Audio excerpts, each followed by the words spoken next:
और मध्य प्रदेश में नेताओं के मेल मुलाकात का दौर जारी है और इसी कड़ी में आज बीजेपी प्रदेश अध्यक्ष विष्णुदत्त शर्मा ने प्रदेश के आयुष मंत्री रामकिशोर कांवरे के निवास पहुंचकर मुलाकात की है। दोनों के बीच करीब 30 मिनट तक बंद कमरे में चर्चा हुई, लेकिन बीजेपी प्रदेश अध्यक्ष वी डी शर्मा इसे सामान्य मुलाकात कहते हुए नजर आए। उन्होंने कहा कि मुलाकात के राजनीतिक मायने नहीं निकाले जाने चाहिए। भाजपा एक परिवार है और हमारे यहाँ मेल मुलाकातों की परंपरा है, इसलिए मैं मिलने आया हूँ। वहीं आयुष मंत्री रामकिशोर ने कहा कि खजुराहो विष्णुदत्त शर्मा जी का संसदीय क्षेत्र है, वे उनके क्षेत्र में विकास के मुद्दों पर चर्चा के लिए आए हैं। खजुराहो में खुलने वाले अंतर्राष्ट्रीय योगा सेंटर खोले जाने का प्रस्ताव केंद्र को भेजा है। आयुष विभाग जल्द इसे आगे बढ़ाएगा। जल्द ही मध्य प्रदेश को अंतर्राष्ट्रीय स्तर का योगा सेंटर मिलने वाला है।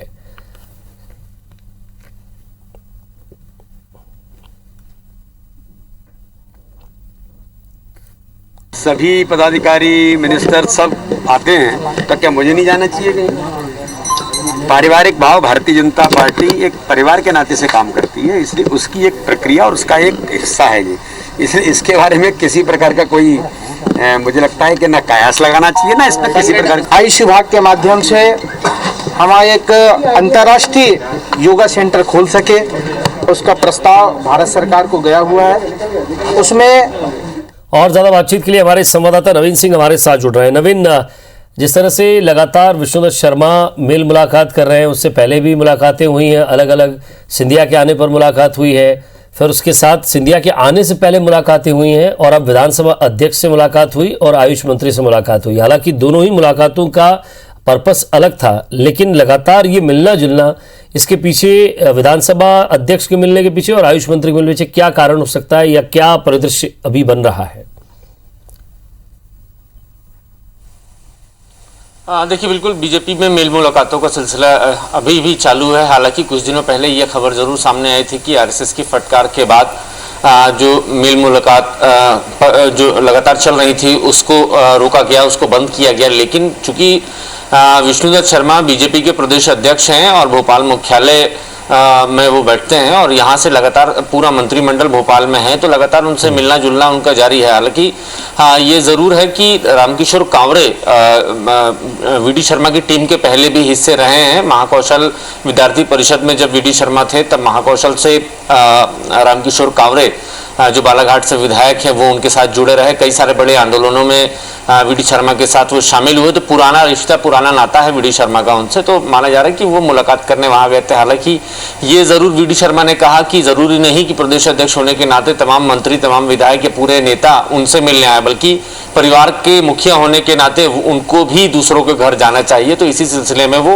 एक सामान्य औपचारिक चर्चा करने यहाँ आए थे। इसके बाद वी डी शर्मा मध्य प्रदेश विधानसभा के अध्यक्ष गिरीश गौतम के घर भी गए थे। गिरीश गौतम के साथ उन्होंने लंच भी किया है। तो ये भी एक डिनर जो डिप्लोमेसी मध्य प्रदेश में चल रही है। पिछले दिनों हमने देखा ज्योतिरादित्य सिंधिया आए, रात में मंत्री गोपाल भार्गव के यहाँ उन्होंने डिनर किए। इसके पहले जब वो आए थे तब वो मुख्यमंत्री के साथ डिनर कर चुके थे। इसके पहले वो नरोत्तम मिश्रा के साथ लंच कर चुके थे। माना जा रहा है कि डिनर और लंच में के दौरान डाइनिंग टेबल पे काफी सारे महत्वपूर्ण विषयों पर, राजनीतिक विषयों पर भी चर्चा हो जाती है। तो जरूर कोई ना कोई एक बड़े विषय पर चर्चा रही होगी। इसलिए वी डी शर्मा खुद स्पीकर से मिलने उनके घर गए थे, उनके साथ भोजन किया है।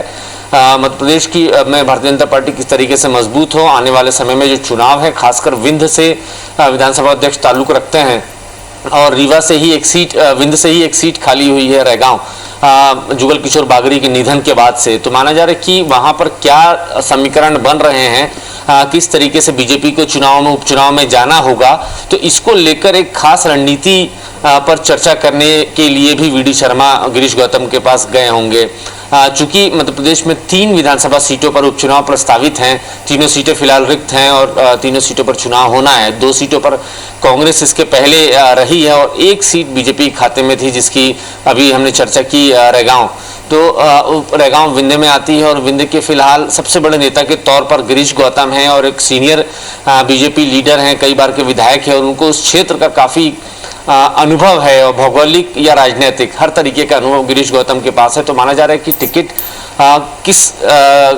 टिकट वितरण को लेकर क्या फॉर्मूला हो सकता है, दावेदारी कौन कौन लोग कर रहे हैं, कहाँ नफा नुकसान हो सकता है टिकट देने पर, क्या राजनीतिक परिदृश्य होगा। तो यही वो सारे मसले हैं जिसको लेकर आज वी डी शर्मा डाइनिंग टेबल पर विधानसभा अध्यक्ष के साथ मुलाकात उन्होंने की है।